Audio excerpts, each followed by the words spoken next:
So from this lecture, we will be discussing about the classification of amino acids on the basis of their nutritional value. यानी आपके पास amino acids को आप उनके nutritional जो values हैं उसकी बेस पे कितनी ग्रुप के अंदर जो है वो क्लासीफाई कर सकते हो.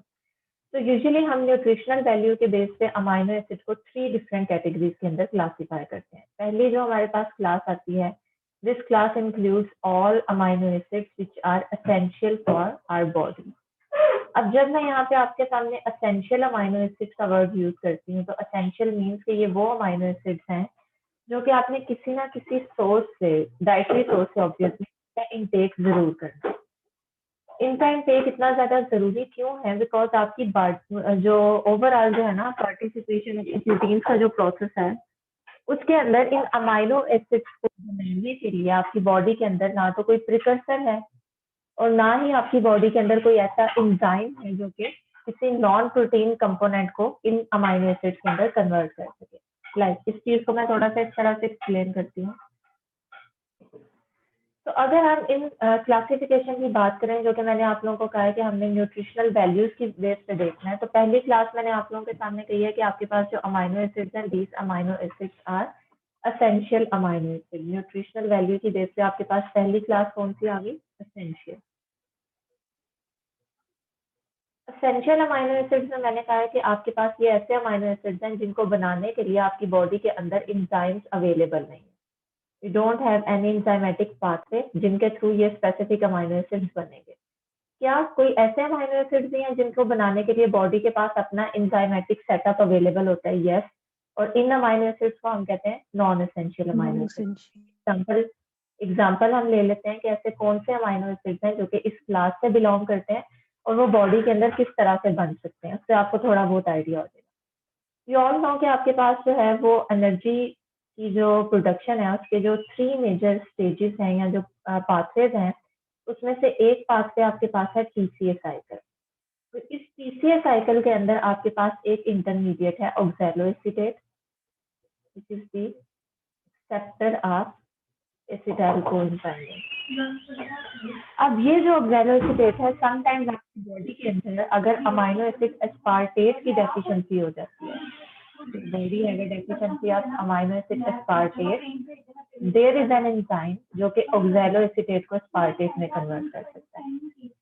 सिमिलरली आपके पास जो है वो ग्लाइकोलाइसिस का इंटरमीडिएट है पायरुवेट. और अगर मैं पायरुवेट की एग्जांपल दूं तो आपकी बॉडी के अंदर एक ऐसा एंजाइम है एलानिन ट्रांसएमिनेज एंजाइम जो कि इन दी डेफिशिएंसी ऑफ एलानिन पायरुवेट को किसमें कन्वर्ट करने का पोटेंशियल रखता है? एलानिन के अंदर कन्वर्ट कर सकता है. इट मीन्स कि कुछ ऐसे अमाइनो एसिड्स हैं कि अगर आपकी बॉडी के अंदर उनकी जरूरत है, फॉर एग्जांपल प्रोटीन प्रोडक्शन के लिए आपको एस्पार्टेट रिक्वायर्ड है या प्रोटीन प्रोडक्शन के लिए आपको एलानिन रिक्वायर्ड है, तो इनकी प्रोडक्शन के लिए आपकी बॉडी के पास प्रिकर्सर्स भी हैं oxaloacetate and pyruvate. Moreover, your body have a specific type of enzymes जिनके थ्रू ये पायरुवेट और ऑक्सैलोएसीटेट को इन दोनों अमाइनो एसिड्स के अंदर कन्वर्ट कर सकती है. So that's why in amino acids को हम कहते हैं नॉन एसेंशियल अमाइनो एसिड्स. जबकि एसेंशियल अमाइनो एसिड्स ऐसे अमाइनो एसिड्स हैं जिनको बनाने के लिए प्रिकर्सर्स अगर हैं भी हैं तो एंजाइम्स अवेलेबल नहीं. तो ये आपने हमेशा जो है वो डाइटरी सोर्सेज से लेने होते हैं. अगर किसी एसेंशियल अमाइनो एसिड की आपकी डाइट में डेफिशिएंसी है तो उसकी वजह से आपकी प्रोटीन की जो बायोसिंथेसिस है वो ग्रेटली इफेक्ट होगी, बिकॉज बॉडी किसी भी तरह से इन अमाइनो एसिड को मैनेज नहीं कर सकती. ये आपने डाइट के थ्रू ही प्रोवाइड करने हैं. दैट्स व्हाई ये अमाइनो एसिड क्या है? एसेंशियल. समटाइम्स हम एक इंटरमीडिएट जो क्लास है इसको भी डिस्कस करते हैं and this is conditionally essential amino acid. This ID conditionally essential amino acid which means कि नॉर्मल सिनेरियो के अंदर ये अमाइनो एसिड नॉन एसेंशियल थे. इसमें मैं एक एग्जांपल लेती हूँ आर्जिनिन की. ठीक है, नॉर्मल सिनेरियो में आपकी बॉडी के अंदर ये अमाइनो एसिड जो है ये नॉन एसेंशियल अमाइनो एसिड है बिकॉज आपकी बॉडी के पास प्रिकर्सर्स भी हैं और एंजाइम्स भी हैं जो कि आर्जिनिन को बना सकते हैं. लेकिन सपोज कि आप जो है वो किसी इंजरी आपको हुई है और इंजरी के बाद आपकी जो मसल प्रोटीन्स हैं वो बहुत ज्यादा ब्रेक डाउन होना शुरू हो गई. अब इस इंजरी के बाद आपकी जो मसल प्रोटीन्स बननी है उन प्रोटीन्स की बायोसिंथेसिस के लिए आपको more than usual amount of arginine required है. इट मीन्स कि अगर आपकी बॉडी पहले जो है वो कुछ स्पेसिफिक अमाउंट के अंदर आर्जिनिन बना रही थी, अब आर्जिनिन की वो अमाउंट काफी नहीं है, वो रिक्वायर्ड नहीं है, बिकॉज इस टाइम आपकी बॉडी को ज्यादा जरूरत है। इस आर्जिनिन ने जो है वो यूरिया साइकिल में भी यूज होना है। इसके अलावा जो आपका मसल्स जिनकी डिग्रेडेशन हुई है उनकी दोबारा सिंथेसिस के लिए, बायोसिंथेसिस के लिए आपको ज्यादा क्वांटिटी में आर्जिनिन रिक्वायर्ड है। तो कुछ स्पेसिफिक टाइम के लिए, उस इंजरी वाला जो पीरियड है उस ड्यूरेशन के लिए arginine conditionally essential amino acid बन जाएगा, विच मीन्स कि कुछ क्वांटिटी आपकी बॉडी में बन जाएगी और रिमेनिंग क्वांटिटी आपने डाइट से प्रोवाइड करनी है। तो जैसे ही आपकी वो इंजरी जो है वो दोबारा रिकवर होगी, उसके बाद आर्जिनिन वापस जो है वो नॉन एसेंशियल कैटेगरी में फॉल करेगा। तो दैट्स व्हाई हम कुछ अमाइनो एसिड्स को कंडीशनली एसेंशियल अमाइनो एसिड्स भी कहते हैं, because they become essential only in specific condition. ठीक है, तो ये आपके पास 3 डिफरेंट सिनेरियोज हैं, 3 डिफरेंट क्लासिफिकेशन हैं, जिसमें पहले एसेंशियल, देन नॉन एसेंशियल और फिर उसके बाद conditionally essential amino acid. Now we will discuss some uncommon या फिर नॉन स्टैंडर्ड अमाइनो एसिड। पहले हम अनकॉमन या मॉडिफाइड अमाइनो एसिड की बात करते हैं। अनकॉमन इन्हें इसलिए कहते हैं बिकॉज ये इतने ज्यादा जो है वो यूजुअल नहीं होते जितने आपके 20 स्टैंडर्ड अमाइनो एसिड होते हैं, और इनको मैं मॉडिफाइड अमाइनो एसिड भी कहूँगी। समटाइम्स आपने पोस्ट ट्रांसलेशनल मॉडिफिकेशन का वर्ड सुना होगा कि आपकी प्रोटीन जब बनती है, फॉर एग्जांपल ये एक सेल है और उसके साइटोसोल में जो राइबोसोम्स है, उन राइबोसोम्स के ऊपर कोई खास किस्म का मैसेंजर आरएनए आया और इस राइबोसोम ने उस मैसेंजर आरएनए में प्रेजेंट जो इंफॉर्मेशन है उसको ट्रांसलेट कर दिया अमाइनो एसिड। अब अमाइनो एसिड आपके पास एलानिन हो सकता है, प्रोलीन हो सकता है, लाइसिन हो सकता है, या कोई सा भी अदर अमाइनो एसिड हो सकता है। समटाइम्स जब प्रोटीन की ट्रांसलेशन हो जाती है तो हमें ये चीज समझ में आती है कि प्रोटीन फंक्शन परफॉर्म नहीं कर रही। क्यों परफॉर्म नहीं कर रही? बिकॉज इस प्रोटीन को फंक्शनल होने के लिए कुछ नॉन प्रोटीन कंपोनेंट्स भी रिक्वायर्ड है। फॉर एग्जाम्पल इस प्रोटीन में ये जो लाइसिन रेसिड्यू है, सपोज यहाँ पे मैं इस अमाइनो एसिड को कहती हूँ कि दिस इज लाइसिन। ये प्रोटीन तब तक फंक्शनल नहीं हो सकती जब तक लाइसिन के ऊपर हाइड्रोक्साइल ग्रुप आके अटैच नहीं होगा। So this modification is hydroxylation of amino acid lysine. ठीक है, इट मीन्स कि आपने ये चीज ऑब्जर्व की कि अमाइनो ग्रुप के ऊपर आपके जो अमाइनो एसिड्स हैं उनके ऊपर समटाइम्स कुछ एडिशनल ग्रुप्स आके अटैच होते हैं, और इन ग्रुप्स की अटैचमेंट क्यों जरूरी है? बिकॉज ये प्रोटीन को एक स्पेसिफिक फंक्शन इम्पार्ट करते हैं। तो इस केस में आपका जो लाइसिन है वो अब लाइसिन नहीं रहा, this lysine is now hydroxy lysine, यानी हाइड्रोक्सीलेटेड लाइसिन है, बिकॉज उसके ऊपर जो है वो हाइड्रोक्साइल ग्रुप की अटैचमेंट हो गई है। तो इस पॉइंट को माइंड में रखते हुए यू कैन सी कि आपका जो हाइड्रोक्सी लाइसिन है और hydroxy proline, these are the 2 modified amino acids. इनको मॉडिफाई मैं इसलिए कह रही हूँ because normal amino acid was proline as well as lysine, लेकिन इस केस में आपके पास इन प्रोलीन और लाइसिन के ऊपर हाइड्रोक्साइल ग्रुप्स की अटैचमेंट हो चुकी है। Now they are not the standard amino acid, बल्कि ये क्या होंगे? मॉडिफाइड या अनकॉमन अमाइनो एसिड। और आगे आपके पास स्पेसिफिक डिस्ट्रीब्यूशन है कि ये अमाइनो एसिड किन किन प्रोटीन्स के अंदर प्रेजेंट होते हैं। Similarly there is gamma carboxy glutamic acid, which means कि आपका जो ग्लूटामिक एसिड है, जिसमें ऑलरेडी हमने पढ़ा कि ये एसिडिक अमाइनो एसिड है और इसमें एक कार्बोक्सिलिक एसिड ग्रुप प्रेजेंट होता है। लाइक यहाँ पे मैं अगर इसका स्ट्रक्चर दिखा दूं, दिस इज ग्लूटामेट और ग्लूटामिक एसिड।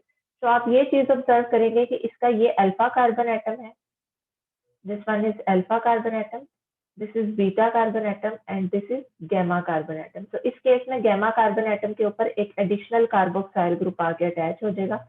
तो इस केस में आप इस ग्लूटामेट को कहेंगे गैमा कार्बोक्सी ग्लूटामेट। डेफिनेटली इस कार्बोक्साइल ग्रुप को यहाँ पे अटैच कराने के लिए इसे एक हाइड्रोजन यहाँ से रिलीज कराना होगा। तो यहाँ पे आपके पास CH ग्रुप बचेगा। ठीक है, तो इसी तरह से आपके जो यूजुअल अमाइनो एसिड्स आपने पढ़े हैं उनके अंदर किसी किस्म की मॉडिफिकेशन होने के बाद वो मॉडिफाइड अमाइनो एसिड्स का पार्ट बन जाते हैं, और जो आपके मॉडिफाइड अमाइनो एसिड्स हैं वो एक खास किस्म की प्रोटीन के अंदर एक खास किस्म का फंक्शन परफॉर्म करते हैं। फॉर एग्जाम्पल अगर मैं इधर गैमा कार्बोक्सी ग्लूटामिक एसिड की ही एग्जाम्पल को डिस्कस करती हूँ, तो this gamma carboxy glutamic acid is an active component of the blood clotting protein prothrombin, और हमें पता है कि क्लॉटिंग के फैक्टर को कैल्शियम रेगुलेट करता है। तो गैमा कार्बोक्सी ग्लूटामिक एसिड में यू हैव नेगेटिव चार्ज, और कैल्शियम में आपके पास कौन सा चार्ज है? पॉजिटिव चार्ज है। तो इस केस में यहाँ पे ज्यादा नेगेटिव चार्ज करवाने की जरूरत क्यों थी?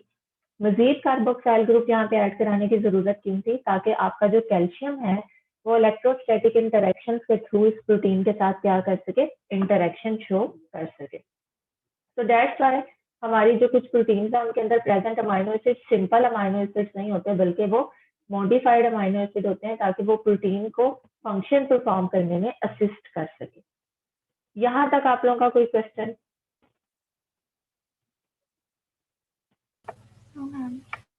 ओके, सो मॉडिफाइड अमाइनो एसिड्स को डिस्कस करने के बाद अब हम देखेंगे non standard amino acid.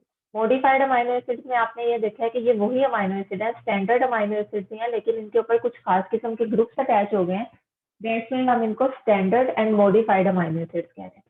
But non standard amino acids are the specific amino acids जो कि कभी भी प्रोटीन का पार्ट नहीं होंगे, ये प्रोटीन फॉर्मेशन में यूज नहीं होते, और अगर होंगे भी तो कम से कम वो लिविंग ऑर्गेनिजम्स की या ह्यूमंस की प्रोटीन नहीं होंगी, वो माइक्रो ऑर्गेनिजम्स की हो सकती हैं, वो आर्किया की प्रोटीन हो सकती है, लेकिन ह्यूमन प्रोटीन का पार्ट ये नहीं होंगे। तो there are the two amino acids जिनको आप देख सकते हैं कि ये एक्चुअली यूरिया साइकिल में यूज हो रहे हैं, ये प्रोटीन फॉर्मेशन में यूज नहीं हो रहे हैं, दैट्स व्हाई हम इनको नॉन स्टैंडर्ड अमाइनो एसिड कहते हैं। First amino acid is ornithine, और इसको हम अमाइनो एसिड क्यों कह रहे हैं? Because again we have a alpha carbon atom attached with the hydrogen carboxyl group and amino group, and this is the side chain, propyl ammonium side chain। इससे पहले butyl ammonium आपने lysine में देखी है। सिमिलरली आपके पास यहाँ पे citrulline है, सिट्रुलिन में भी आपके पास यहाँ पे एक अमाइड बॉन्ड प्रेजेंट है, this is alpha carbon atom, there is carboxylic acid group, amino group, and this is hydrogen. ठीक है, so these are the non standard amino acids जो कि प्रोटीन फॉर्मेशन के अलावा जो बाकी बायोकेमिकल फंक्शंस हैं उनमें इंपॉर्टेंट रोल प्ले कर रहे हैं, जिसकी एक एग्जांपल हम देख रहे हैं, यूरिया साइकिल। तो बच्चों अब से हम जो है वो अमाइनो एसिड्स के एसिड बेस्ड बिहेवियर को टारगेट करने लगे हैं। हम ये देखने लगे हैं कि क्या amino acids as a buffer act कर सकते हैं, और अगर ये एज अ बफर एक्ट करते हैं तो किस पीएच के ऊपर अमाइनो एसिड जो है वो बफरिंग एबिलिटीज शो करता है। ठीक है, तो अभी तक जो हमने अमाइनो एसिड्स के बारे में इतने लेक्चर्स में डिस्कस की हैं चीजें, उससे हमें ये चीज कंक्लूजन हमें यहाँ पे जो है वो ये हम लिखते हैं कि अमाइनो एसिड्स में we have actually a weak acidic group,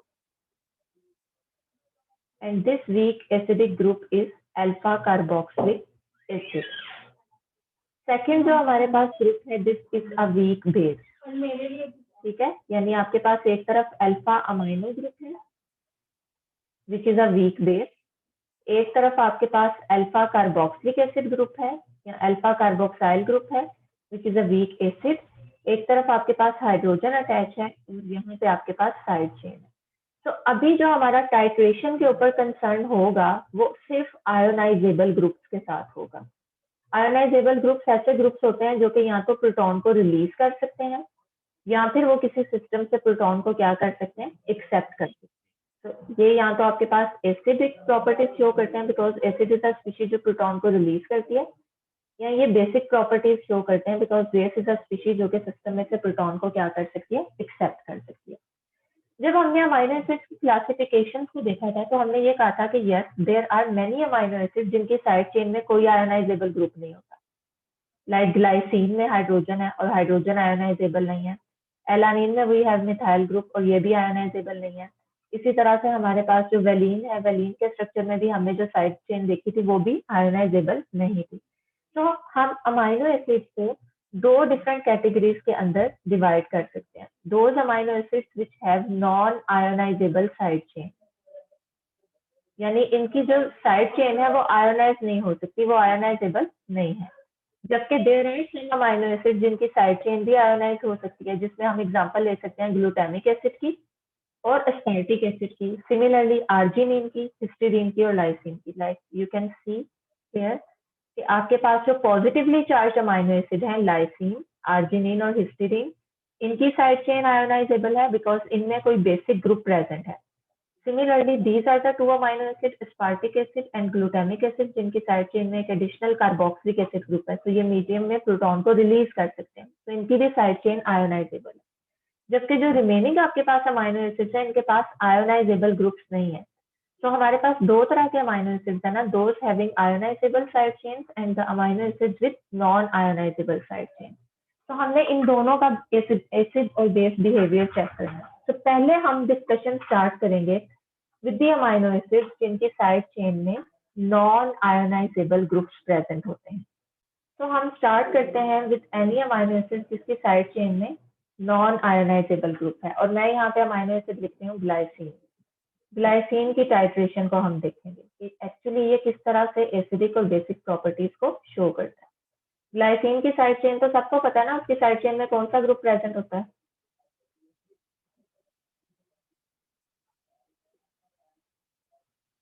तो हो गए।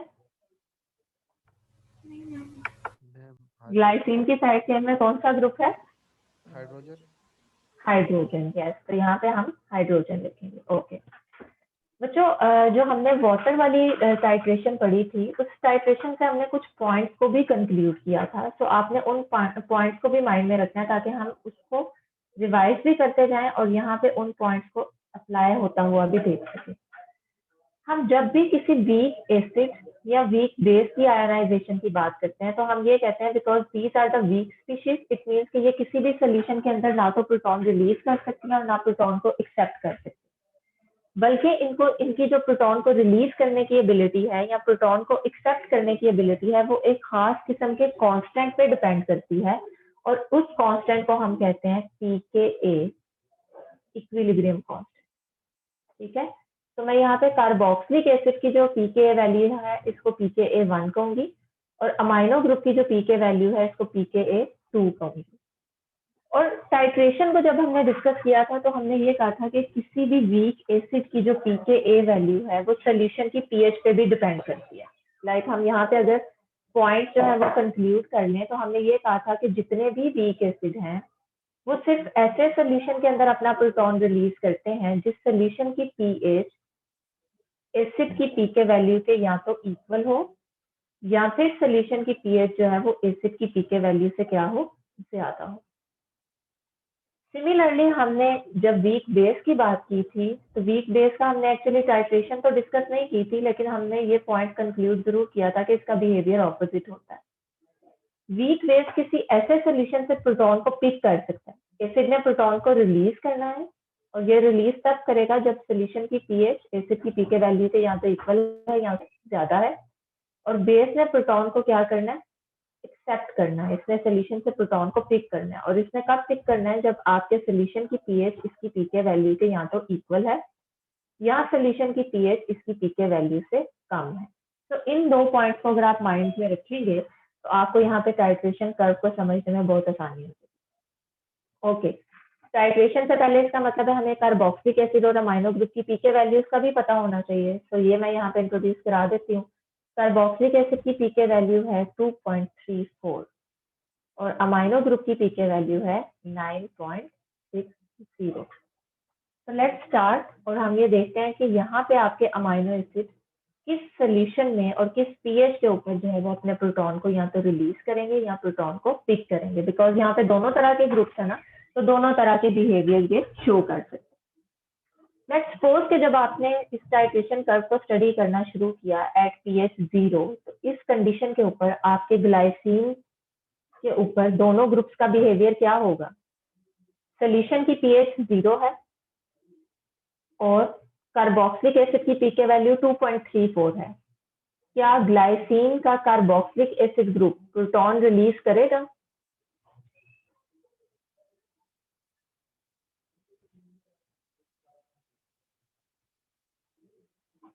जी, वी हैव अ सोल्यूशन जिसकी पीएच वैल्यू 0 है और आपके पास जो ग्लाइसिन का कार्बोक्सिलिक एसिड ग्रुप है इसकी पीके वैल्यू 2.34 है, और हमने यहाँ पे ये पॉइंट कंक्लूड किया है कि एसिड सिर्फ उसी कंडीशन में प्रोटॉन रिलीज करेगा जब सोल्यूशन की पीएच उसकी पीके वैल्यू के या तो इक्वल है या सोल्यूशन की पीएच उसकी पीके वैल्यू से ज्यादा है। इस सिनेरियो में आप प्रोटॉन रिलीज नहीं मैम करेगा। रिलीज करेगा मैम, पीके वैल्यू ज्यादा है। नो, ये रिलीज नहीं करेगा। मैम क्यों रिलीज नहीं करेगा। नहीं करेगा? बिकॉज सोल्यूशन की पीएच इसकी पीके वैल्यू से कम है, और कंडीशन हमें ये कहती है कि इसने प्रोटॉन तब रिलीज करना है जब सोल्यूशन की पीएच उसकी पीके वैल्यू से ज्यादा होगी। ओके सही। ठीक है, इट मीन्स कि आपका जो ग्लाइसिन है इस कंडीशन में उसका कार्बोक्सिलिक एसिड ग्रुप इस फॉर्म में प्रेजेंट होगा। ओके, नाउ एसिडिक ग्रुप का बिहेवियर तो हमने देख लिया कि स्टार्ट में पीएच 0 के ऊपर इसने अपना प्रोटॉन रिलीज नहीं करना, और इसने कब तक रिलीज नहीं करना, जब तक सोल्यूशन की पीएच 2.3 तक नहीं आती। जैसे ही पीएच 2.34 पे आएगी ये प्रोटॉन रिलीज करना शुरू करेगा और फिर रिलीज करता ही जाएगा। ठीक है, now let's see the behaviour of basic group, amino group. Amino group चूंकि एक बेस है और बेस ने क्या करना होता है, मीडियम से प्रोटॉन को पिक करना है, बट मीडियम से अमाइनो ग्रुप तभी प्रोटॉन पिक करेगा जब सोल्यूशन की पीएच उसकी पीके वैल्यू के या तो इक्वल है या सोल्यूशन की पीएच उसकी पीके वैल्यू से लो है। अब यहाँ पे आप देखें तो आपके सोल्यूशन की पीएच है 0, जबकि अमाइनो ग्रुप की पीके वैल्यू क्या है 9.6। तो हमारे पास ये कंडीशन सेटिस्फाई हो रही है ना? Yes ma'am. pH is less than pKa value, which means कि amino group will act as a base और ये प्रोटॉन को क्या करेगा, एक्सेप्ट करेगा। तो इस केस में आपका जो ग्लाइसिन है इसके साथ जो अटैच अल्फा अमाइनो ग्रुप है ये NH2 नहीं बल्कि NH3 प्लस की फॉर्म में प्रेजेंट होगा। हाइड्रोजन ऐसे रहेगी and this hydrogen. So we can say कि जब आप टाइट्रेशन को पढ़ना शुरू करते हैं तो इस केस में आपका जितना भी ग्लाइसिन प्रेजेंट होगा वो फुली प्रोटोनेटेड फॉर्म में होगा। ये क्या होगा, फुली प्रोटोनेटेड फॉर्म के अंदर प्रेजेंट होगा। Is it clear? Yes ma'am. Okay, आप जब इस अमाइनो एसिड की टाइट्रेशन को स्टडी कर रहे हैं इट मीन्स कि आपके पास इस अमाइनो एसिड का एक्वस सोल्यूशन है, उस सोल्यूशन के अंदर वाटर भी प्रेजेंट है। जैसे ही आपने इसमें बेस ऐड की, बेस की क्या टेंडेंसी होती है कि वो मीडियम में जाके प्रोटॉन को एक्सेप्ट करना शुरू कर देती है। लाइक हम यहाँ पे इसका ट्रैक देखते हैं कि ये बेस क्या करेगी, यहाँ मूव करेगी और यहाँ से इस प्रोटॉन को पिक करना शुरू कर देगी। It means in the presence of this OH negative ion या इस बेस की प्रेजेंस में आपके प्रोटॉन की कंसंट्रेशन क्या होना शुरू हो जाएगी, कम होना शुरू हो जाएगी। अल्टीमेटली प्रोटॉन यूज होना शुरू हो गया ना, तो मीडियम के अंदर प्रोटॉन की कंसंट्रेशन क्या होना शुरू हो जाएगी, लो। और अगर प्रोटॉन कंसंट्रेशन कम होना शुरू हो जाएगी विच मीन्स के सोल्यूशन की पीएच क्या होती जाएगी, इंक्रीज होना शुरू हो जाएगी। अगर अमाइनो एसिड इस पर्टिकुलर कंडीशन के ऊपर एज अ बफर एक्ट करते, प्रोटॉन रिलीज करते, तो सोल्यूशन की पीएच चेंज नहीं होनी थी, बिकॉज जितने प्रोटॉन्स यहाँ पे OH नेगेटिव आयन कंज्यूम करता जा रहा है उतने प्रोटॉन अमाइनो एसिड ने रिलीज करने थे। लेकिन एक्चुअली हम ये चीज ऑब्जर्व कर रहे हैं कि हमारे पास जो ग्लाइसिन है वो उसको यहाँ पे इस सोल्यूशन की इस पीएच के ऊपर उसको परमिशन ही नहीं है कि वो अपना प्रोटॉन रिलीज करे। और अगर ग्लाइसिन प्रोटॉन रिलीज नहीं करेगी तो आप ये चीज ऑब्जर्व करेंगे कि इस कंडीशन में आपके सोल्यूशन की पीएच इंक्रीज होती जाएगी। ठीक है, अब मैंने बिल्कुल स्टार्ट में आपको बता दिया है कि आपका जब आपने टाइट्रेशन कर्व को पढ़ना शुरू किया है तो उस केस में मैंने ये भी बता दिया कि पीएच क्यों इंक्रीज हो रही है, और मैंने ये भी बता दिया कि इस पर्टिकुलर सिनेरियो में आपका जितना भी ग्लाइसिन है वो कौन सी फॉर्म के अंदर प्रेजेंट है। ठीक है, और वो फॉर्म कौन सी है, फुली प्रोटोनेटेड फॉर्म, उसको मैं यहाँ पे लिख रही हूँ। दिस इज द, यहाँ पे मैं CH2 लिख रही हूँ, COOH and then NH3 plus, this is fully protonated form. अब जैसे ही सोल्यूशन की पीएच जो है 2.34 पे पहुंची, सपोज यहाँ पे आपकी पीएच जो है वो 2.34 पे आ गई। अब pH of solution is now 2.34, यहाँ पे मैं 2.34 लिख रही हूँ और दूसरी तरफ हम वीक एसिड का जो बिहेवियर है उसको रिलेट कर लेते हैं। ओके, वी नो कि हमारे पास जो कार्बोक्सिलिक एसिड है उसकी पीके वैल्यू 2.34 है और इस टाइम सोल्यूशन की पीएच भी 2.34 हो गई है। एंड अकॉर्डिंग टू कंडीशन अगर सोल्यूशन की पीएच एसिड की पीके वैल्यू के इक्वल हो गई तो आपका जो एसिड है वो प्रोटॉन को क्या करना शुरू कर देगा, रिलीज करना शुरू कर देगा। इट मीन्स कि अब ये वो स्टेज आ गई है जब ग्लाइसिन अपना प्रोटॉन रिलीज करना शुरू करेगी। ऑब्वियसली सारी ग्लाइसिन एट अ टाइम अपना प्रोटॉन रिलीज नहीं करेगी, आहिस्ता आहिस्ता करेगी। सो कार्बोक्सिलिक एसिड यहाँ पे क्या करेगा, प्रोटॉन को रिलीज करेगा। लेट्स सी कि अमाइनो ग्रुप पे क्या फर्क पड़ेगा। सोल्यूशन की पीएच 2.34 है, अमाइनो ग्रुप की पीके वैल्यू 9.6 है। Again according to condition if the pH of a solution is less than pK value of amino group will accept the base.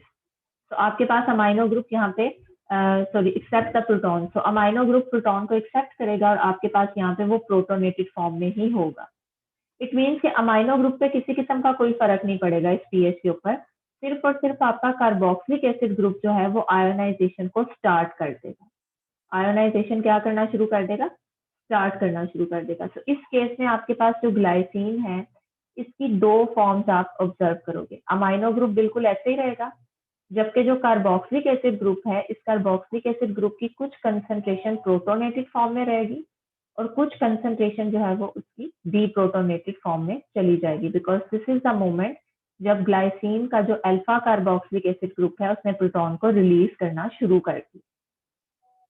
अब अगर कार्बोक्सिलिक एसिड ग्रुप प्रोटॉन को release कर रहा है, it means के जो प्रोटॉन यहाँ पे यूज हो रहे हैं कुछ हद तक उनकी कंपनसेशन हो रही है, कुछ हद तक प्रोटॉन यहाँ पे आना शुरू हो गए। तो सोल्यूशन की पीएच चेंज तो होगी, लेकिन वो चेंज इतना अब्रप्ट नहीं होगा बल्कि स्लो चेंज होगा। तो उसमें आप इस तरह का एक जो है वो फ्लैट रीजन ऑब्जर्व करोगे। क्लियर हो गया? तो हम कह सकते हैं कि पीएच 2.34 से लेके पीएच 3.34 से तक आपके पास जो है ग्लाइसिन की दोनों फॉर्म्स प्रेजेंट होती हैं। प्रोटॉन डोनर भी यहाँ पे अवेलेबल होता है और प्रोटॉन एक्सेप्टर भी अवेलेबल होता है। तो दिस इज द मोमेंट जब आपका ग्लाइसिन बफरिंग एबिलिटीज शो कर सकते हैं। अब हम इससे आगे वाली पीएच के ऊपर जो है वो ग्लाइसिन का इफेक्ट चेक करते हैं। अगेन आपके पास ये टाइट्रेशन कर्व है, यहाँ पे आप पीएच को ले रहे हो और आपने ये चीज ऑब्जर्व की कि स्टार्ट से लेके 2.34 तक की पीएच के ऊपर आपकी जो सोल्यूशन है उसमें कोई बफरिंग एबिलिटीज नहीं थी। इट मीन्स के प्रोटॉन कंसंट्रेशन कॉन्स्टेंटली ड्रॉप होती जा रही थी और जैसे जैसे प्रोटॉन कंसंट्रेशन ड्रॉप होती जा रही थी आपके सोल्यूशन की पीएच इंक्रीज करती जा रही थी और वो इंक्रीज बहुत अब्रप्ट इंक्रीज था। ठीक है, इस केस में आपका जितना भी ग्लाइसिन था वो सारे का सारा ग्लाइसिन फुली प्रोटोनेटेड फॉर्म के अंदर पड़ा हुआ था। लेकिन जैसे ही सोल्यूशन की पीएच मजीद इंक्रीज हुई 2.34 पे पहुंची तो आपने ये चीज ऑब्जर्व करना शुरू की कि अब आपके पास थोड़ा सा रिलेटिवली जो है वो यहाँ पे जोन इस तरह से हो गया, फ्लैट होना शुरू हो गया। और इस फ्लैट जोन की पीछे रीजन क्या थी? रीजन ये थी कि इस केस में आपके सोल्यूशन की पीएच कार्बोक्सिलिक एसिड ग्रुप की पीके वैल्यू को अप्रोच करना शुरू हो गई है। और अगर ये अप्रोच करना शुरू हो गया इट मीन्स कि आपका ग्लाइसिन का जो अल्फा कार्बोक्सिलिक एसिड है वो प्रोटॉन रिलीज करना शुरू हो गया और आपके पास इस केस में इस कार्बोक्सिलिक एसिड ग्रुप की दोनों फॉर्म्स प्रेजेंट होंगी। अमाइनो ग्रुप की वही फॉर्म रहेगी, कार्बोक्सिलिक एसिड ग्रुप की दोनों फॉर्म्स होंगी। एक फॉर्म होगी डोनर जिसको मैं डी से रिप्रेजेंट कर रही हूँ and the second form is acceptor जिसको मैं यहाँ किस चीज से रिप्रेजेंट कर रही हूँ? ए से। This form is acceptor form. Okay, अब हम ये देखते हैं कि जैसे सोल्यूशन की पीएच मजीद इंक्रीज होगी, लाइक 2.34 पे ग्लाइसिन ने अपना प्रोटॉन, ग्लाइसिन के अल्फा कार्बोक्सिलिक एसिड ने अपना प्रोटॉन रिलीज करना शुरू किया। कुछ हद तक वो प्रोटॉन जो है वो पहले थोड़ी अमाउंट में जो है वो आपका ग्लाइसिन डोनर से एक्सेप्टर में कन्वर्ट हुआ या प्रोटोनेटेड से डीप्रोटोनेटेड फॉर्म में गया। उसके बाद आहिस्ता आहिस्ता जितना ग्लाइसिन प्रोटोनेटेड फॉर्म में अवेलेबल था वो सारे का सारा ग्लाइसिन डीप्रोटोनेटेड फॉर्म में चला गया। इट मीन्स कि अब ग्लाइसिन के अल्फा कार्बोक्सिलिक एसिड ग्रुप के पास कोई प्रोटॉन अवेलेबल नहीं है। अब ये मजीद प्रोटॉन रिलीज नहीं कर सकता, तो इसकी बफरिंग एबिलिटीज क्या हो गई हैं? खत्म हो गई।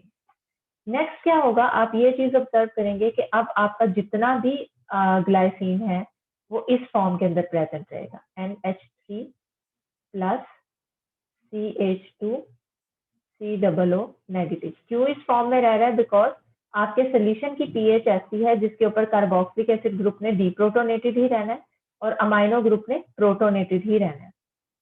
तो अगेन आप अगर इसमें बेस ऐड करोगे तो बेस ऐड करने की वजह से प्रोटॉन रिलीज होते जाएंगे, प्रोटॉन कंज्यूम होते जाएंगे एंड अमाइनो एसिड में कोई ऐसा ग्रुप नहीं है जो कि प्रोटॉन रिलीज कर सकता है। अमाइनो ग्रुप के पास बेशक प्रोटॉन है बट इस केस में सोल्यूशन की पीएच ऐसी है कि वो उसे परमिशन नहीं दे रही कि तुम अपना प्रोटॉन रिलीज करो, तो ये प्रोटोनेटेड ही रहेगा। तो आपके पास इस केस में सोल्यूशन की पीएच मजीद इंक्रीज करती जाएगी और कब तक इंक्रीज करती जाएगी? जब तक आपके सोल्यूशन की पीएच 9.6 से एक्सीड ना करके। लाइक मैं यहाँ पे 9.8 की एग्जांपल लेती हूँ। तो लेट्स सी कि जब पीएच 9.8 पे आती है तो उस केस में क्या चेंज आता है अमाइनो एसिड के बिहेवियर में। जब सोल्यूशन की पीएच 9.8 आएगी तो हम ये चीज जाके देखते हैं प्रीवियस स्लाइड में कि आपके जो दोनों ग्रुप्स हैं उनकी आयनाइजेशन पे किस तरह इफेक्ट होगा। Like you can see here कि जैसे ही सोल्यूशन की पीएच, अब मैं यहाँ पे रिलेट करती हूँ कि if the pH of solution is 9.8 तो क्या बिहेवियर होगा कार्बोक्सिलिक एसिड ग्रुप का। कार्बोक्सिलिक एसिड ग्रुप की पीके वैल्यू है 2.34 और अकॉर्डिंग टू कंडीशन कोई एसिड अपना प्रोटॉन तभी रिलीज कर सकता है जब सोल्यूशन की पीएच उसकी पीके वैल्यू के या तो इक्वल है या सोल्यूशन की पीएच उसकी पीके वैल्यू से ज्यादा है। तो यहाँ पे आपके पास सोल्यूशन की पीएच एसिड की पीके वैल्यू से ज्यादा है ना, इट मीन्स के कार्बोक्सिलिक एसिड अपनी डीप्रोटोनेटेड फॉर्म में ही रहेगा, इस फॉर्म में रहेगा। आपको कार्बोक्सिलिक एसिड की ये फॉर्म नजर नहीं आएगी अब, ठीक है। सेकेंड हम देख लेते हैं कि अमाइनो ग्रुप के बिहेवियर पे क्या असर होगा। तो अमाइनो ग्रुप की पीके वैल्यू को देख लेते हैं। वी ऑल नो कि अमाइनो ग्रुप की पीके वैल्यू 9.6 है और अकॉर्डिंग टू कंडीशन हमने ये चीज डिफाइन की है कि अमाइनो ग्रुप मीडियम में से प्रोटॉन तब पिक कर सकता है या एज अ बेस तब एक्ट कर सकता है जब सोल्यूशन की पीएच उसकी पीके वैल्यू के या तो इक्वल है या सोल्यूशन की पीएच उसकी पीके वैल्यू से कम है। तो अब यहाँ पे आप देखते हैं कि सोल्यूशन की पीएच उसकी पीके वैल्यू से एक्सीड कर गई है। अगर उसके इक्वल होती या उससे कम होती तो अमाइनो ग्रुप ने प्रोटॉन को पिक कर लेना था। इट मीन्स के 9.8 पीएच के ऊपर आपका अमाइनो ग्रुप अपने प्रोटॉन को रिलीज करना शुरू कर देगा। प्रीवियसली अगर वो NH3 प्लस की फॉर्म में था तो अब सोल्यूशन की पीएच उसे अलाउ नहीं कर रही कि तुम प्रोटॉन पिक करो, ऐसा ही है ना। सोल्यूशन की पीएच उसे अलाउ नहीं करती कि तुम प्रोटॉन पिक करो, तो अमाइनो ग्रुप प्रोटॉन को क्या करना शुरू कर देगा, रिलीज करना शुरू कर देगा और अपनी डीप्रोटोनेटेड फॉर्म में जाना शुरू हो जाएगा। ओके, तो अब हम यहाँ पे देखते हैं कि पीएच 9.8 के ऊपर फिर ग्लाइसिन का बिहेवियर क्या होगा। जैसे ही आपके सोल्यूशन की पीएच 9.8 तक पहुंची है तो आप ये चीज ऑब्जर्व करेंगे कि अब ग्लाइसिन का जो अल्फा अमाइनो ग्रुप है ना, ये एज अ बफर एक्ट करना शुरू कर देता है। यू कैन सी हियर कि आपकी इस अमाइनो एसिड की कुछ फॉर्म, इसमें अमाइनो ग्रुप प्रोटोनेटेड होगा और अब ये वो मोमेंट है जब इस अमाइनो ग्रुप ने अपना प्रोटॉन रिलीज करना शुरू कर दिया ना, तो you have almost equal amount of the glycine जिसमें अमाइनो ग्रुप जो है वो डीप्रोटोनेटेड है।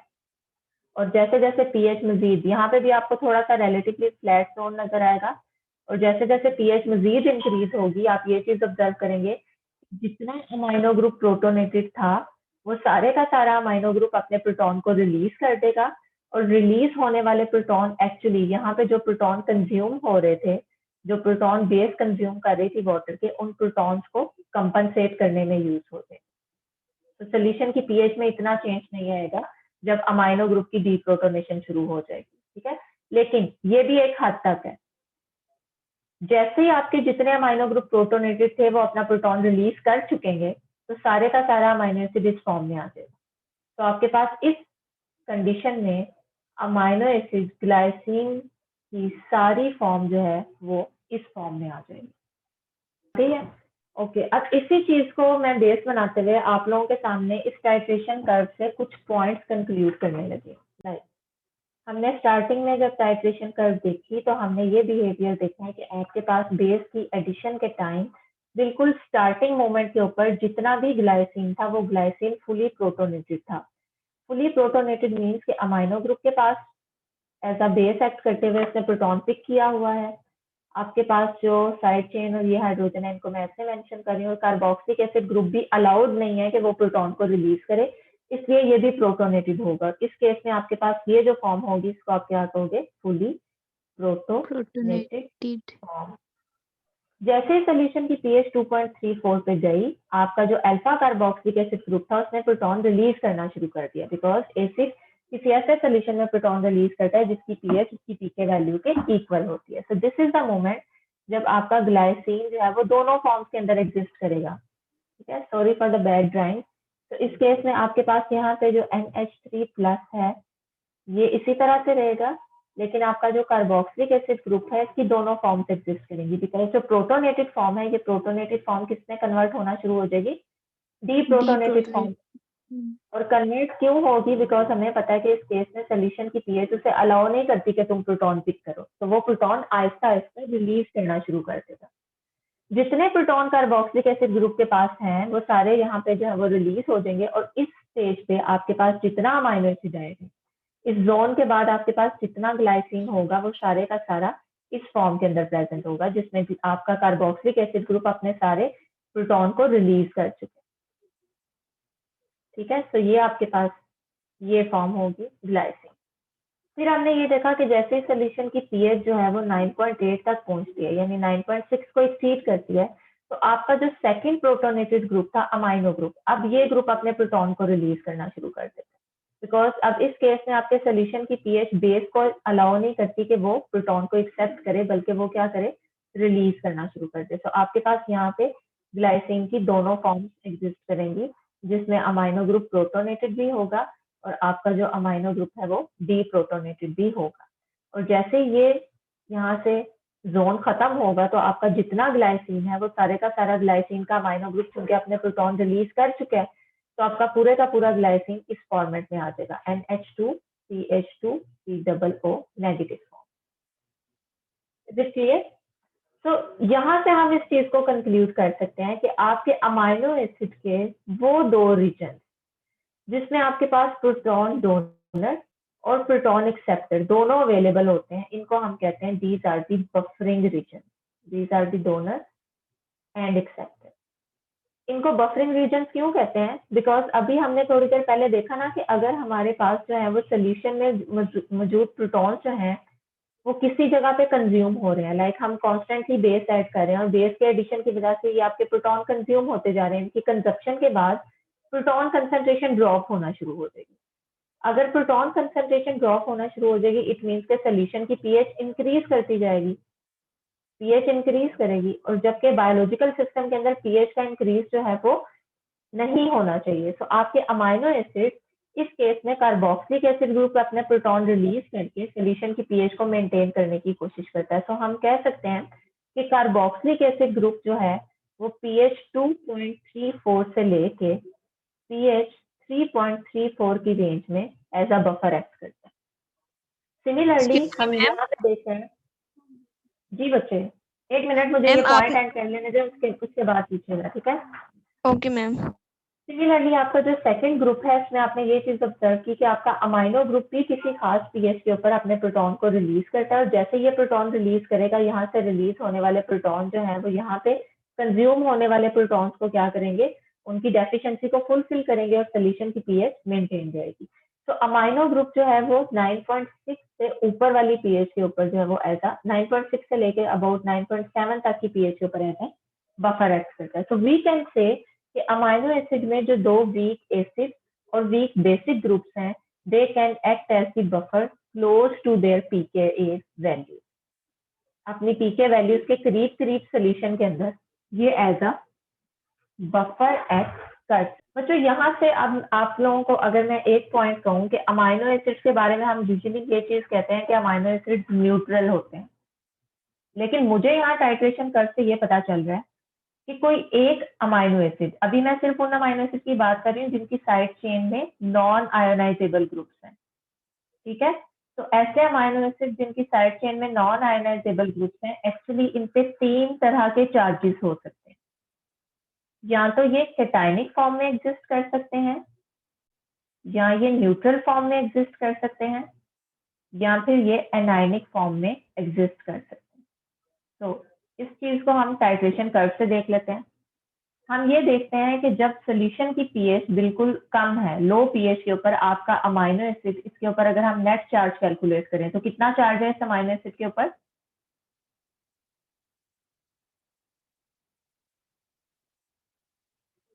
+1 चार्ज है ना? Yes ma'am. तो इस केस में आपका अमाइनो एसिड कैटायनिक फॉर्म में एग्जिस्ट कर रहा है। तो यहाँ पे मैं आपको ये चीज बताना चाह रही हूँ कि इस अमाइनो एसिड के ऊपर आप स्टार्टिंग में देखते हैं, जब लो पीएच के ऊपर मैंने डिस्कस किया तो इस अमाइनो एसिड के ऊपर +1 का चार्ज था, विच मीन्स कि ये अपनी कैटायनिक फॉर्म में था। इंटरमीडिएट पीएच के ऊपर हम ऑब्जर्व कर रहे हैं कि इसके ऊपर दोनों किस्म के चार्जेस हैं, +1 एंड -1। तो इस केस में ये अमाइनो एसिड अपनी न्यूट्रल फॉर्म के अंदर प्रेजेंट है, और जब सोल्यूशन की पीएच बहुत ज्यादा इंक्रीज हो जाती है तो उस केस में अमाइनो एसिड के ऊपर जो नेट चार्ज है वो -1 का चार्ज है। इट मीन्स कि इस पर्टिकुलर सिनेरियो के ऊपर आपके अमाइनो एसिड की प्रीडोमिनेंट फॉर्म कौन सी है? Anionic form. तो यस, एक particular amino acid 3 different charges को शो कर सकते हैं। वो कैटायनिक भी हो सकता है, न्यूट्रल भी हो सकता है और एनायनिक भी हो सकता है। वो पीएच जिसके ऊपर आपका अमाइनो एसिड न्यूट्रल फॉर्म के ऊपर प्रेजेंट होता है, उस पीएच को हम कहते हैं आइसो इलेक्ट्रिक पॉइंट, यानी इस पे सेम किस्म के चार्जेस हैं। ठीक है, इस पे आपके पास जितना पॉजिटिव चार्ज होगा उतना ही नेगेटिव चार्ज प्रेजेंट होगा, यानी अमाइनो एसिड इस केस में न्यूट्रल या फिर ज्विटर आयनिक फॉर्म में प्रेजेंट होता है। ठीक है, ये जो न्यूट्रल फॉर्म है अमाइनो एसिड की, इसको हम क्या कहते हैं, ज्विटर आयनिक फॉर्म। और ये वो फॉर्म है जिसमें आपका कार्बोक्सिलिक एसिड ग्रुप डीप्रोटोनेटेड फॉर्म में होता है और अमाइनो ग्रुप प्रोटोनेटेड फॉर्म में होता है। -1 का चार्ज इस ग्रुप पे है, +1 का चार्ज इस ग्रुप पे है, तो ओवरऑल आपका अमाइनो एसिड न्यूट्रल होगा। ठीक है, नाउ अगर आप थोड़ा सा, जी नहीं, ये बफर नहीं होगा बच्चों। बफर के बारे में मैंने आप लोगों को स्टार्टिंग में बताया था कि बफर जोन वो होता है जिसमें आपके पास प्रोटॉन डोनर और प्रोटॉन एक्सेप्टर दोनों तरह की फॉर्म्स प्रेजेंट होती हैं। तो ये जो आपको ब्लू कलर में यहाँ पे नजर आ रहे हैं ना, फ्लैट रीजन, ये बफर रीजन है, जैसे मैंने अभी पीछे आप लोगों को बताया था। यहाँ पे जैसे आप देख रहे हो ना कि ये वाली फॉर्म जिसमें आपकी प्रोटॉन डोनर, कार्बोक्सिलिक एसिड की प्रोटॉन डोनर और प्रोटॉन एक्सेप्टर दोनों फॉर्म है, ये बफर है। इसी तरह से नेक्स्ट जब मैंने बताया कि आपके पास सोल्यूशन के अंदर अमाइनो ग्रुप की प्रोटॉन डोनर और प्रोटॉन एक्सेप्टर दोनों फॉर्म है, ये बफर जोन है। ये वाला जोन बफर जोन नहीं है, ये सिर्फ वो पॉइंट है जिसमें अमाइनो एसिड के ऊपर नेट चार्ज 0 है और ये न्यूट्रल या ज्विटर आयनिक फॉर्म में प्रेजेंट है। तो वो पीएच जिस पीएच के ऊपर अमाइनो एसिड न्यूट्रल फॉर्म के अंदर प्रेजेंट होता है, उस पीएच को हम कहते हैं आइसोइलेक्ट्रिक फॉर्म, आइसोइलेक्ट्रिक पॉइंट। और इस फॉर्म ऑफ अमाइनो एसिड को हम कहते हैं zwitter ionic form of amino acid. ठीक है, अब ये आइसोइलेक्ट्रिक पॉइंट हम कैलकुलेट भी कर सकते हैं। इसको कैलकुलेट करने का क्या तरीका है, आपने अगर किसी अमाइनो एसिड का आइसोइलेक्ट्रिक पॉइंट कैलकुलेट करना है तो उसके लिए आप उन दो ग्रुप्स को पहले हाईलाइट करोगे, आइडेंटिफाई करोगे, जिन दो ग्रुप्स की pKa वैल्यूज के दरमियान भी आपको रीजन शो हो रहा है। लाइक यहाँ पे आपने ये चीज ऑब्जर्व की कि इस मोमेंट के ऊपर pH 2.34 के ऊपर कार्बोक्सिलिक एसिड ग्रुप अपना प्रोटॉन रिलीज करना शुरू करता है और ग्लाइसिन के ऊपर प्रेजेंट जो कार्बोक्सिलिक एसिड ग्रुप है, ये इस ग्रुप में भी प्रेजेंट होगा और इस ग्रुप में भी प्रेजेंट होगा, यानी इस फॉर्म में भी होगा और इस फॉर्म में भी होगा। डोनर एंड एक्सेप्टर दोनों एग्जिस्ट करेंगे, इसमें अमाइनो ग्रुप पे कोई फर्क नहीं पड़ता। जबकि जैसे ही आपका सोल्यूशन यहाँ से एक्सीड करता है, यहाँ से ऊपर मूव करेगा, तो इस केस में आपके पास जो अमाइनो एसिड की पूरी फॉर्म होगी कार्बोक्सिलिक एसिड ग्रुप की, वो डीप्रोटोनेटेड फॉर्म होगी। इस केस में आपकी पूरी फॉर्म जो होगी वो डीप्रोटोनेटेड फॉर्म होगी। तो आपका जो कार्बोक्सिलिक एसिड ग्रुप है वो इस फॉर्मेट के अंदर प्रेजेंट है और अमाइनो ग्रुप इस केस में फुली प्रोटोनेटेड फॉर्म यानी NH3+ की फॉर्म में होगा। तो इससे पहले आपने यहाँ पे इस पीएच को आप आइसोइलेक्ट्रिक पॉइंट नहीं कह सकते, बिकॉज इसमें आपके पास कार्बोक्सिलिक एसिड ग्रुप के ऊपर समटाइम्स प्रोटॉन है और समटाइम्स प्रोटॉन नहीं है। आपने सिर्फ उस पीएच को कहना है आइसोइलेक्ट्रिक पॉइंट जिसमें आपका amino acid fully zwitter ionic form के अंदर प्रेजेंट है, यानी कार्बोक्सिलिक एसिड ग्रुप डीप्रोटोनेटेड है और अमाइनो ग्रुप प्रोटोनेटेड है। ठीक है, और अगर आप इस कंडीशन को देखें, थोड़ा सा आप इस टाइट्रेशन कर्व को एक्सप्लोर करें, तो आपके ये जो दो आयोनाइजेबल ग्रुप्स हैं, इनकी pKa वैल्यूज के दरमियान वाला जो रीजन है, ये आइसोइलेक्ट्रिक पॉइंट है। तो आइसोइलेक्ट्रिक पॉइंट को हम कैलकुलेट कर सकते हैं बाय द फॉर्मूला 1/2, या it is average of pKa value of carboxylic acid group and pKa value of the amino group, because in दोनों के जो दरमियान वाला पोर्शन है, जो मिड पॉइंट है, उसके ऊपर आपका amino acid zwitter ionic form में प्रेजेंट है। यहाँ से भी आप देख सकते हैं कि बिल्कुल स्टार्ट में अमाइनो एसिड फुली प्रोटोनेटेड था, pKa 1 के बाद आपका अमाइनो एसिड जो है वो डीप्रोटोनेट होना शुरू हुआ, उसका कार्बोक्सिलिक एसिड ग्रुप और वो ज्विटर आयनिक फॉर्म में आया। लेकिन pKa 2 जब अप्रोच हुई तो उसके बाद आपके अमाइनो एसिड ने अमाइनो ग्रुप ने भी प्रोटॉन रिलीज कर दिया और आपका अमाइनो एसिड एनायनिक ग्रुप में चला गया। तो आप यहाँ पे अगर इन दोनों ग्रुप्स की pKa वैल्यूज को पुट करें 2.34 प्लस 9.60, तो आपके पास यहाँ पे 11 पॉइंट समथिंग आएगा and then 1/2 of 11.6 I guess, ये आपके पास 5 पॉइंट समथिंग इसमें आंसर आएगा। यस, 5.96। इट मीन्स कि ग्लाइसिन की जो आइसोइलेक्ट्रिक पॉइंट है, दिस आइसोइलेक्ट्रिक पॉइंट इज 5.96 और इस पीएच के ऊपर ग्लाइसिन कौन सी फॉर्म के अंदर प्रेजेंट होगा? न्यूट्रल या फिर ज्विटर आयनिक फॉर्म के अंदर प्रेजेंट होगा। बच्चों अब अगर मैं आप लोगों से ये चीज पूछूं कि आपका ये वाला अमाइनो एसिड बायोलॉजिकल कंडीशन में कौन सी फॉर्म के ऊपर प्रेजेंट होगा, तो क्या आप बता सकते हो? बायोलॉजिकल पीएच के ऊपर मैम मैम जो कौन सा वाला ब्लड अमाइनो एसिड? की है ना 7.3। जी 7.3 या 7.2 पीएच के ऊपर, बायोलॉजिकल पीएच के ऊपर ये कौन सी फॉर्म के अंदर प्रेजेंट होगा? मैम एक्वस फॉर्म है। ज्विटराइन फॉर्म में ही होगा मैम, ग्लिसराइन फॉर्म में ही प्रेजेंट होगा, यस। तो हम कह सकते हैं कि ग्लाइसिन जो है वो न्यूट्रल पीएच के ऊपर या बायोलॉजिकल कंडीशन की जो पीएच है उसके ऊपर ऐसा बफर एक्ट नहीं करती, बल्कि ये बफर एक्ट करती है एट पीएच 2.3 एंड पीएच 9.6 के राउंड अबाउट। और जो हमारी बायोलॉजिकल सिस्टम की पीएच है उसके ऊपर ग्लाइसिन की प्रीडोमिनेंट फॉर्म कौन सी है? ज्विटर आयनिक फॉर्म, जिसमें इसका carboxylic acid group D protonate होगा और अमाइनो ग्रुप प्रोटोनेट होगा। Is it clear? Yes, ma'am. बच्चों ये स्लाइड आप लोगों की आसानी के लिए मैंने यहाँ पे इसको लेबल किया है कि किस पीएच के ऊपर आपके अमाइनो एसिड की कौन सी फॉर्म जो है वो एग्जिस्ट करेगी। इस स्लाइड की प्रैक्टिस करने से जो टाइट्रेशन कर्व पे मैं पिछले 1 घंटे से बोल रही हूँ वो सारे पॉइंट्स आप लोगों के क्लियर हो जाएंगे।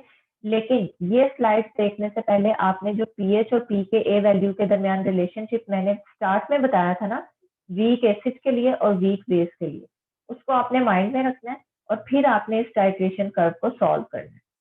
आपको खुद ही समझ में आ जाएगा कि इस पीएच के ऊपर अमाइनो एसिड इस फॉर्म में प्रेजेंट होगा, इस पीएच के ऊपर ये दोनों फॉर्म्स प्रेजेंट होंगी। मजीद ऊपर जाके आपके पास सारा amino acid zwitter ionic form में रहेगा। फिर आप चाहे पीएच 5 के लिए कैलकुलेट करो, 6 के लिए करो, 7 के लिए, 8 के लिए करो, आपको समझ में आएगा कि अमाइनो एसिड में ज्विटर आयनिक फॉर्म में ही रहना है।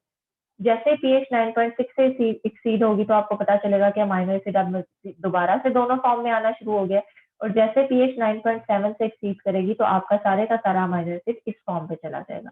तो मैं आप लोगों को इस तरह के क्वेश्चंस दे सकती हूँ कि मैं कोई एक खास किस्म का अमाइनो एसिड बताऊं, उस अमाइनो एसिड में आयोनाइजेबल ग्रुप्स की पीके वैल्यूज बता दूं और सोल्यूशन की पीएच बता के ये पूछूं कि बताएं अमाइनो एसिड कौन सी फॉर्म के अंदर एग्जिस्ट करेगा। तो उसको सॉल्व करने के लिए इस टाइट्रेशन कर्व की प्रैक्टिस करना जरूरी है। समझ आ गई? तो बाद में नहीं कहिएगा कि आपका क्विज बहुत मुश्किल था, क्योंकि मैंने ये चीज पढ़ा दी है, बता दी है। क्लियर हो गया? Yes, ma'am. ओके, सो इन्हीं कॉन्सेप्ट्स को अप्लाई करते हुए आप जो हो वो यहाँ पे इस अमाइनो एसिड के बिहेवियर को भी देख सकते हो। यहाँ पे आप लोग इसकी खुद से प्रैक्टिस कर लीजिएगा, बिकॉज ये फिर उसी पॉइंट की ही रेपिटेशन हो जाएगी जो मैं ऑलरेडी एक्सप्लेन कर चुकी हूँ। नाउ अब हम आइसोइलेक्ट्रिक पॉइंट भी देख चुके हैं। आइसोइलेक्ट्रिक पॉइंट को किस तरह से कैलकुलेट किया जाता है? जो दो आयोनाइजेबल ग्रुप्स हैं उन दोनों आयोनाइजेबल ग्रुप्स की पीके वैल्यूज को लेके आपने इनका एवरेज लेना है, बिकॉज हम हमेशा जो है वो आइसोइलेक्ट्रिक पॉइंट उस पॉइंट को कहते हैं जिसमें आपका अमाइनो एसिड ज्विटर आयनिक या न्यूट्रल फॉर्म के अंदर एग्जिस्ट करता है। और टाइट्रेशन कर्व से हमें ये इंफॉर्मेशन मिली है कि ये जो ज्विटर आयनिक फॉर्म है ये एक्चुअली दो आयोनाइजेबल ग्रुप्स के दरमियान वाली जो फॉर्म है उसको ज्विटर आयनिक फॉर्म कहते हैं। तो डेफिनेटली हम इन दोनों फॉर्म्स का एवरेज लेंगे और उसके बाद हम बता देंगे कि दिस इज द पीएच जिसके ऊपर आपके अमाइनो एसिड ने ज्विटर आयनिक फॉर्म के अंदर प्रेजेंट होना है। नाउ हमारे पास कुछ अमाइनो एसिड ऐसे भी हैं, जैसे मैंने अभी थोड़ी देर पहले आपको बताया, जिनकी साइड चेन में आपके पास एडिशनल आयोनाइजेबल ग्रुप्स प्रेजेंट होते हैं, जिसमें एक एग्जांपल है आपके पास ग्लूटामेट की। ठीक है, ग्लूटामेट का अगर मैं स्ट्रक्चर ड्रॉ करती हूँ, बल्कि यहाँ पे ड्रॉ हुआ हुआ है, तो आप देख सकते हैं कि ग्लूटामेट एक ऐसा अमाइनो एसिड है जिसमें आपके पास ये अल्फा कार्बन एटम है, एक तरफ कार्बोक्सिलिक एसिड ग्रुप है, एक तरफ अमाइनो ग्रुप है। This is alpha carboxylic acid group and this is alpha amino group. So alpha carboxylic acid group और अल्फा अमाइनो ग्रुप तो एज अ वीक एसिड और वीक बेस एक्ट करते हैं, और इस चीज का प्रूफ भी हमने ले लिया। लेकिन ग्लूटामेट की साइड चेन में आप देखते हैं कि एक एडिशनल कार्बोक्सिलिक एसिड ग्रुप है। इसका मतलब है कि इसकी साइड चेन में भी एक वीक एसिडिक ग्रुप प्रेजेंट है। तो डेफिनेटली इसकी जो टाइट्रेशन कर्व है उसको ये ग्रुप भी इफेक्ट करेगा ना, बिकॉज जितने किसी आपकी स्पीशी के अंदर वीक एसिडिक और वीक बेसिक ग्रुप्स होंगे, उसकी जो बफरिंग एबिलिटीज हैं वो उन सब ग्रुप्स को कंसीडर करते हुए आपने बतानी है। ऐसा ही है ना? ऐसा है या नहीं? Yes, ma'am. ओके, ऐसा ही है। तो अब हमने अगर ग्लूटामिक एसिड की टाइट्रेशन कर्व को देखना है तो उसमें हमने 2 ग्रुप्स को कंसीडर नहीं करना, बल्कि हम 3 ग्रुप्स को कंसीडर करेंगे। क्योंकि इस केस में हमारे पास एक एडिशनल जो एसिडिक ग्रुप है, वीक एसिडिक ग्रुप, वो साइड चेन में भी प्रेजेंट है। तो इसका बिहेवियर देख लेते हैं। ओके बच्चों, अगर वो वाली टाइट्रेशन कर्व जो नॉन आयोनाइजेबल साइड चेन वाली टाइट्रेशन कर्व मैंने अभी आप लोगों को बताई है, वो आपकी क्लियर हो गई है, तो डेफिनेटली इस टाइट्रेशन कर्व को भी आप लोगों को ज्यादा टाइम नहीं लगेगा। तो मैं यहाँ पे पहले ग्लूटामिक एसिड का स्ट्रक्चर ड्रॉ करूंगी और फिर इस स्ट्रक्चर को माइंड में रखते हुए प्रीवियस जो कॉन्सेप्ट्स हैं उनको माइंड में रखते हुए आप लोगों ने ये टाइट्रेशन कर्व मेरे साथ सॉल्व करनी है। तो अटेंटिव रहिएगा। अब ये आप लोगों ने मुझे रिस्पॉन्स देना है। Okay, this is glutamic acid और ग्लूटामिक एसिड की टाइट्रेशन कर्व अगर हमने सॉल्व करनी है तो पहले हमें इनके ग्रुप्स की पीके वैल्यूज का पता होना चाहिए। अल्फा कार्बोक्सिलिक एसिड ग्रुप की पीके वैल्यू है 2.19 और इसको मैं कहूंगी pKa1। अल्फा अमाइनो ग्रुप की पीके वैल्यू है pKa2 और ये है 9.64 या 9.60। और जो आपके पास जो आपके पास साइड चेन में कार्बोक्सिलिक एसिड ग्रुप है, इसकी पीके वैल्यू को मैं pKa3 कहूंगी और इस केस में आपके पास जो है ये pKa3 वैल्यू 4.25 है। तो यहाँ पे हम लोग पहले 3 ग्रुप्स में आप लोगों को बता रही हूँ। अल्फा कार्बोक्सिलिक एसिड ग्रुप, दूसरी तरफ हम ले लेते हैं अल्फा अमाइनो ग्रुप और तीसरी तरफ हम ले लेते हैं साइड चेन जो ग्रुप है, साइड चेन का कार्बोक्सिलिक एसिड ग्रुप।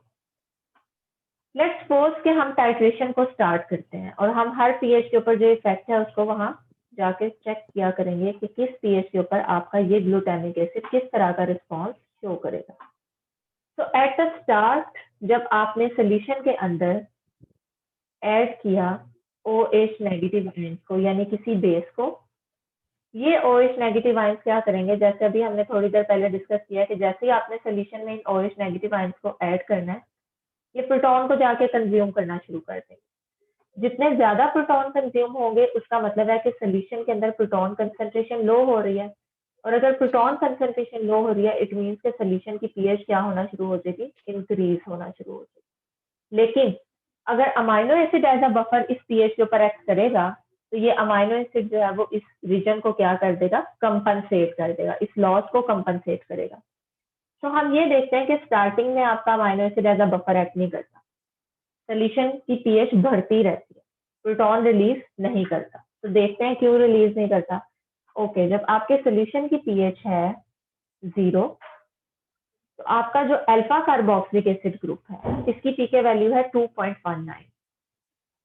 इस अल्फा कार्बोक्सिलिक एसिड ग्रुप ने प्रोटॉन तभी रिलीज करना है जब सोल्यूशन की पीएच उसकी पीके वैल्यू के या तो इक्वल है या सोल्यूशन की पीएच उसकी पीके वैल्यू के से ज्यादा है। इट मीन्स कि पीएच 0 के ऊपर आपका जो अल्फा कार्बोक्सिलिक एसिड ग्रुप है ये प्रोटॉन को रिलीज नहीं करेगा। ये किस फॉर्म में रहेगा, protonated form. Okay, second amino group को देख लेते हैं। अमाइनो ग्रुप में हम कहते हैं कि अमाइनो ग्रुप प्रोटॉन को पिक तब करती है, बिकॉज ये बेस है ना, और बेस में प्रोटॉन को एक्सेप्ट करना होता है या पिक करना होता है। ये तभी प्रोटॉन को पिक करेगी जब सोल्यूशन की पीएच इसकी पीके वैल्यू के इक्वल है या सोल्यूशन की पीएच इसकी पीके वैल्यू से कम है। तो यस, इस केस में आपके सोल्यूशन की पीएच कम है और इस आपका जो अमाइनो ग्रुप है उसकी पीके वैल्यू ज्यादा है। तो आपका जो अमाइनो ग्रुप है वो NH2 की फॉर्म में नहीं रहेगा, बल्कि एज अ बेस एक्ट करते हुए प्रोटॉन को पिक करेगा और NH3 प्लस फॉर्म में चला जाएगा। ओके, साइड चेन का बिहेवियर देख लेते हैं। साइड चेन में we have a weak acid, और वीक एसिड के लिए हम कहते हैं कि ये प्रोटॉन को तभी रिलीज करती है जब सोल्यूशन की पीएच या तो इसकी पीके वैल्यू के इक्वल है या सोल्यूशन की पीएच इसकी पीके वैल्यू से ज्यादा है। जबकि इस केस में सोल्यूशन की पीएच तो 0 है, ना तो ये आपकी पीके वैल्यू के इक्वल है और ना ही उससे ज्यादा है। इट मीन्स के इस केस में आपका साइड चेन वाला कार्बोक्सिलिक एसिड ग्रुप ऐसा रहेगा। तो इस केस में हम कह सकते हैं कि आपका जो ग्लूटामिक एसिड है, this glutamic acid will remain fully protonated, because जितने प्रोटॉन इसमें मैक्सिमम हो सकते हैं वो सारे के सारे प्रोटॉन इसमें अवेलेबल है। तो this is fully protonated form of glutamic acid, और इस फुली प्रोटोनेटेड फॉर्म के ऊपर जो चार्ज है, दिस चार्ज इज +1।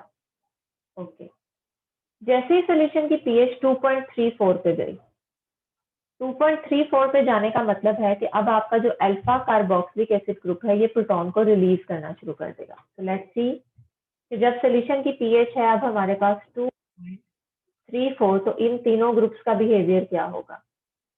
2.34 पीएच के ऊपर आपका ये वाला जो कार्बोक्सिलिक एसिड ग्रुप है ये इस फॉर्म में होगा, डीप्रोटोनेटेड फॉर्म में, बिकॉज इसकी पीके वैल्यू को अप्रोच कर लिया ना सोल्यूशन की पीएच ने।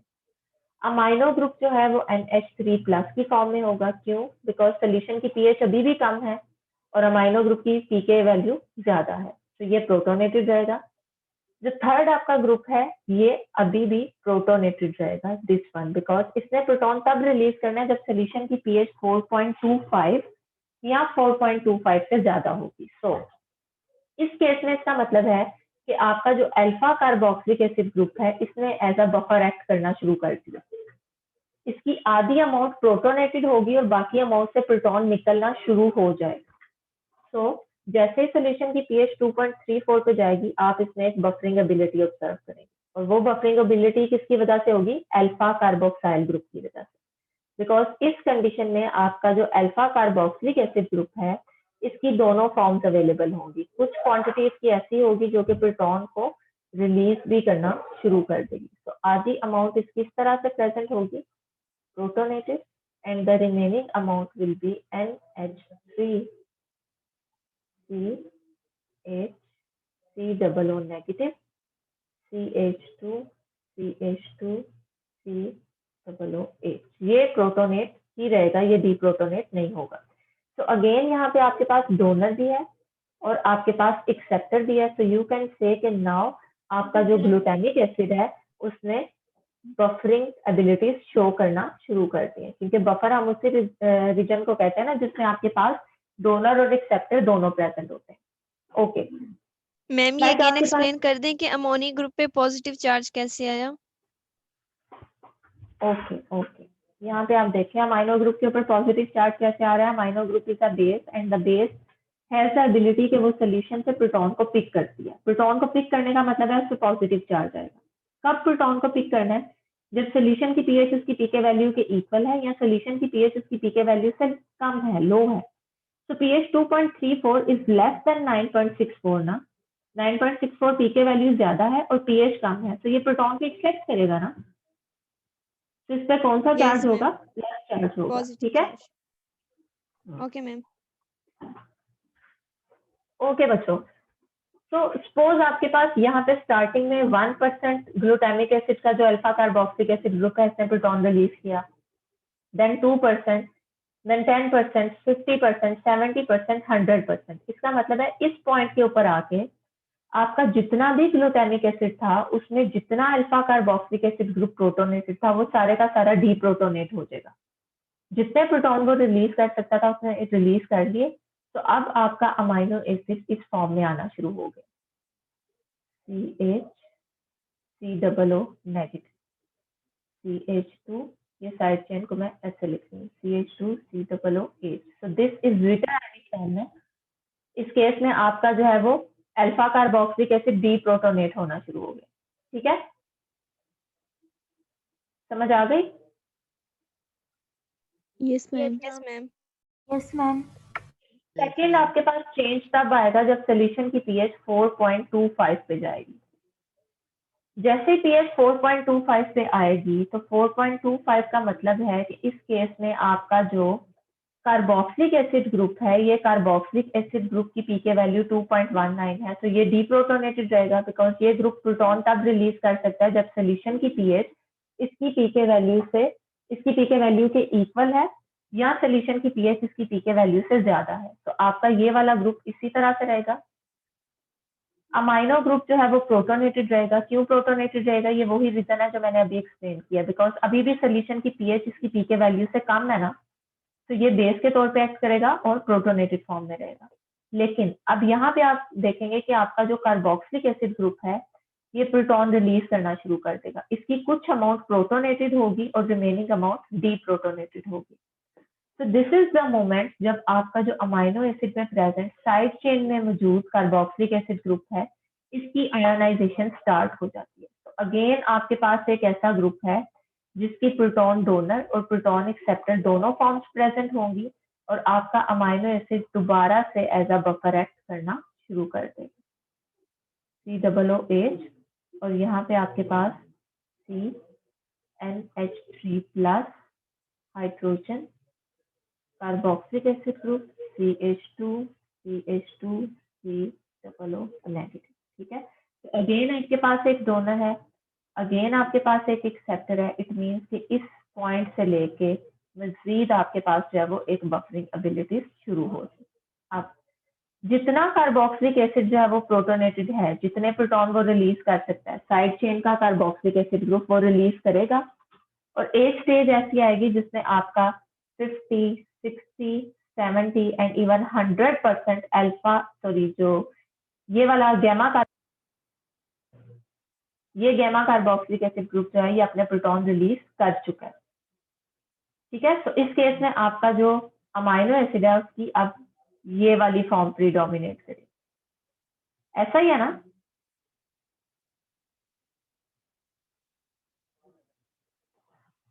जी बच्चों। Yes ma'am. Yes, ma'am. Yes ma'am. ठीक है, अब 4.25 से ऊपर दोबारा 9.6 के ऊपर आप वैसा ही बिहेवियर ऑब्जर्व करोगे जैसा बिहेवियर आपने इससे पहले उन अमाइनो एसिड्स के लिए किया था जिनकी साइड चेन में नॉन आयोनाइजेबल ग्रुप प्रेजेंट थे। ठीक हो गया? तो हम देखते हैं कि पीएच 9.6 के ऊपर किस किस्म का ये बिहेवियर शो करेगा या 9.8 के ऊपर इसका बिहेवियर क्या होगा। इसको मैं बिल्कुल एंड करने जा रही हूँ क्योंकि टाइम भी हो रहा है।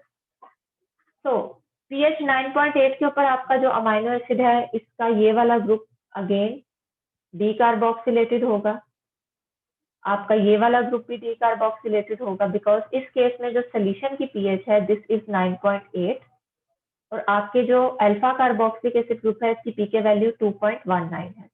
सोल्यूशन की पीएच ज्यादा है पीके वैल्यू से, तो ये डीप्रोटोनेटेड होगा। सेम रूल यहाँ पे अप्लाई होगा, सोल्यूशन की पीएच ज्यादा है पीके वैल्यू से, तो ये ग्रुप भी डीप्रोटोनेटेड होगा। अब जो आपके पास थर्ड ग्रुप है इसका बिहेवियर आप देखोगे कि आपके सोल्यूशन की पीएच इसकी पीके वैल्यू से एक्सीड कर गई है। बेस के केस में आपने ये कहा था कि बेस एज अ बेस सिर्फ उस कंडीशन में एक्ट करेगी जब सोल्यूशन की पीएच उसकी पीके वैल्यू के या तो इक्वल है या सोल्यूशन की पीएच उसकी पीके वैल्यू से लो है। अब आपका यहाँ पे बिहेवियर बदल गया, पीएच बढ़ गई है और पीके वैल्यू क्या रह गई है? कम रह गई है। तो आपका जो अमाइनो एसिड अमाइनो ग्रुप जो कि इतने लॉन्ग पीरियड के तक उसने प्रोटॉन को पिक किया हुआ था अब ये अपने प्रोटॉन को रिलीज करना शुरू कर देगा और इस केस में सोल्यूशन में आपकी प्रोटोनेटेड और डीप्रोटोनेटेड दोनों फॉर्म्स आप ऑब्जर्व करना शुरू कर दो। तो this is the third buffering जो है वो जोन ऑब्जर्व होगा जिसमें आपके पास जो बफरिंग एबिलिटीज है वो किस ग्रुप की वजह से है? अमाइनो ग्रुप की वजह से। तो पहला बफर आपने कार्बोक्साइल ग्रुप की वजह से देखा, अल्फा कार्बोक्सिलिक एसिड ग्रुप की वजह से पहला बफरिंग जोन था।